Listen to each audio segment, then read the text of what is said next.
പാലക്കാട് നിന്നും 7:45 KSRTC ബസ്സിനകത്ത് നമ്മൾ പോകുന്നത് നെല്ലിയാമ്പതിയിലേക്കാണ്. പോയാലോ? പാലക്കാടിന്റെ ഏതൊരു ഭാഗത്തേക്ക് പോയാലും ഇതേപോലെ പാടങ്ങൾ നമുക്ക് ഒരുപാട് കാണാൻ പറ്റും. നെന്മാറയും കഴിഞ്ഞ് പോത്തുണ്ടി ഡാമും കണ്ട് ചെക്ക് പോസ്റ്റും കടന്ന് കാടിനുള്ളിലൂടെയാണ് മുൻപോട്ട് പോകുന്നത്. മഴക്കാലത്ത് ഈ റൂട്ടിൽ വരുന്ന സമയത്തെ ഒരു 10-20 വാട്ടർഫാളെങ്കിലും നിങ്ങൾക്ക് കാണാൻ പറ്റും. കാട്ടിലൂടെ മുൻപോട്ട് വരുന്ന സമയത്തെ ബസ്സിന്റെ മുന്നിൽ ഇതാ ഒരു കുട്ടിക്കൊമ്പൻ.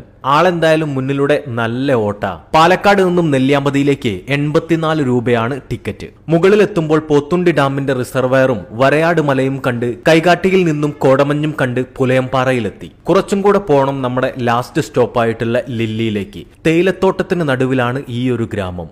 ഇനിയാണ് ഓഫ് റോഡ് ജീപ്പ് സഫാരി തുടങ്ങുന്നത്. മിന്നാംപാറയും മാട്ടുമലയും. നെല്ലിയാമ്പതിയിൽ വരുന്ന ഒരുവിധം എല്ലാ ആളുകളും സീതാർകുണ്ട് വ്യൂ പോയിന്റും കേശവം പാറയും കാരപ്പാറ ഹാങ്ങിങ് ബ്രിഡ്ജും അതോടൊപ്പം ഓറഞ്ച് വെജിറ്റബിൾ ഫാമും കണ്ട് തിരിച്ചു പോവാറാണ് പതിവ്. ഇളകി മറിഞ്ഞ് കാടിനുള്ളിലൂടെ കോടമഞ്ഞും തണുപ്പും മഴയും ആസ്വദിച്ച് നമ്മളിതാ മിന്നാംപാറയിലെത്തി. ഇവിടുന്നും പോകണം മാട്ടുമലയിലേക്ക്. കട്ട ഓഫ് റോഡും അതേപോലെ തന്നെ കട്ട കോടമഞ്ഞും. മഴക്കാലത്ത് വരുന്ന സമയത്ത് ഇതേപോലെയായിരിക്കും. പക്ഷെ കോടമഞ്ഞിന്റെ വൈബേ ഒരു രക്ഷയില്ല. നിങ്ങൾ നെല്ലിയാമ്പതിയിൽ വരുന്ന സമയത്ത് ഇവിടുത്തെ കാഴ്ചകൾ കാണാൻ വേണ്ടിയിട്ട് ഈ ഒരു ജീപ്പ് ഇവിടെ ഉണ്ടാവും. നമ്പർ വീഡിയോയുടെ താഴെ കൊടുക്കുന്നുണ്ട്. ഇതിന്റെ ഫുൾ വീഡിയോ നമ്മുടെ ഫ്രീ 20 യൂട്യൂബ് ചാനലിൽ വന്നിട്ടുണ്ട്.